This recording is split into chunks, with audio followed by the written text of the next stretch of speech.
இந்த சமயத்தில் ஆன்மீக அனுபவத்தின் உண்மையான ஆதாரம் எது என்ற கேள்விக்கு ஒரே ஒரு பதில் இல்லை. மாறாக பல அடுக்குகளைக் கொண்ட ஒரு பெரிய விளக்கம் உண்டு. இறுதியான ஆதாரம் பிரம்மம் எனப்படும் வடிவமற்ற, முடிவற்ற, மாறாத உண்மை. ஆனால் பிரம்மத்தை சாதாரண மனதினால் புரிந்து கொள்ள முடியாது.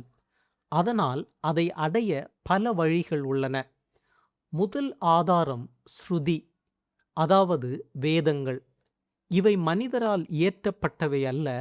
பழங்கால முனிவர்கள் ஆழ்ந்த தியானத்தில், தியாகத்தில் இவற்றின் ஒலிகளை கேட்டனர். வேதங்களே பிரம்மத்தின் ஒலி வடிவம். ஒரே உண்மை உண்டு, ஆனால் முனிவர்கள் அதை பல பெயர்களால் அழைக்கிறார்கள் என்று வேதங்கள் கூறுகின்றன.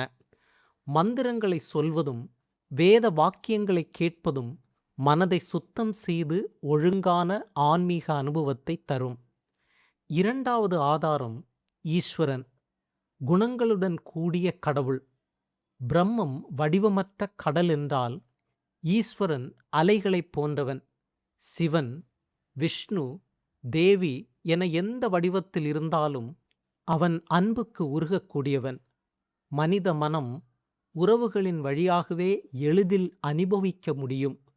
ஒரு பக்தன் கோயிலில் கண்ணீரிடுவதும் அர்ச்சனையில் பரவசம் அடைவதும் உண்மையான ஆன்மீக அனுபவங்கள். இவற்றின் ஆதாரம் ஈஸ்வரனின் அருளே ஆகும். பக்தி மார்க்கத்தில் பிரம்மத்தை தேடும் அறிவு வழியை விட இந்த அருள் வழி எளிமையானது. மூன்றாவது ஆதாரம் குரு. குரு என்பவர் வெறும் ஆசிரியர் அல்ல, அவர் வாழும் கடவுளின் வடிவம். குரு பிரம்மா, குரு விஷ்ணு, குரு தேவோ மகேஸ்வரா என்று சொல்லப்படுகிறது. காரணம், வேதங்கள் பெரியவை, கடவுள் கண்ணுக்கு தெரியாதவர். ஆனால் குரு நம் முன்னே நடந்து காட்டுகிறார். அவருடைய சொல்லும் பார்வையும் தொடுதலுமே ஆன்மீகத்தை தூண்டும் சக்தி. அவர் நேரடியாக அனுபவத்தை கொடுக்கிறார்.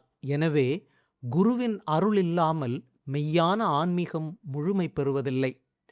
நான்காவதும் மிக முக்கியமானதுமான ஆதாரம் நம் உள்ளேயே இருக்கிறது. அதுதான் அனுபவம் அல்லது சாட்சாத்காரம். இது சாதனை மூலம் வருவது. வேதம் ஓதுவதும் கோயிலுக்கு போவதும் குருவிடம் இருப்பதும் போதாது.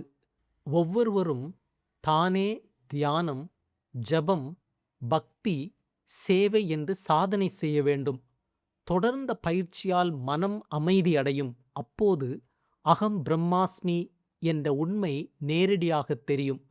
அந்த அனுபவத்திற்கு பின் வேறு எந்த சான்றும் தேவையில்லை. சர்க்கரையின் சுவையை நேரடியாக அறிந்தபின் அதை விவரிப்பவர் தேவையில்லை. இருப்பினும் ஒவ்வொரு பிரம்மையும் ஆன்மீக அனுபவம் அல்ல. உண்மையான ஆதாரத்திலிருந்து வரும் அனுபவத்திற்கு 3 அறிகுறிகள் உண்டு. ஒன்று, அது பேராசையையும் காமத்தையும் குறைத்து வைராக்கியத்தை தரும். 2, அது இரக்கத்தையும் பண்பையும் பெருக்கும். 3, அது வேதங்களுக்கும் குருவின் சொல்லுக்கும் முரணாக இருக்காது. இந்த 3ம் இல்லாத அனுபவம் மனதின் வெறும் பிரம்மையே. இந்த சமயத்தில் ஆன்மீக அனுபவத்தின் உண்மையான ஆதாரம் நம் சொந்த ஆத்மாவே. ஆனால் அந்த ஆத்மாவை அடைய நமக்கு வேதங்கள் திசை காட்டுகின்றன. கடவுள் அருள் புரிகிறார். குரு கையை பிடித்து நடத்துகிறார். நாமோ சாதனை செய்து நேரடியாக உணர்கிறோம். இவை அனைத்தும் ஒரே உண்மையின் வெவ்வேறு முகங்கள். துவக்கத்தில் பக்தியும் சடங்கும் தேவை. இறுதியில் மௌனமான தியானத்தில் நானே அதுதான் என்ற உண்மை வெடித்தலும் அந்த அனுபவமே இந்து சமயத்தின் மிக உயர்ந்த பயணமும் இலக்குமாகும்.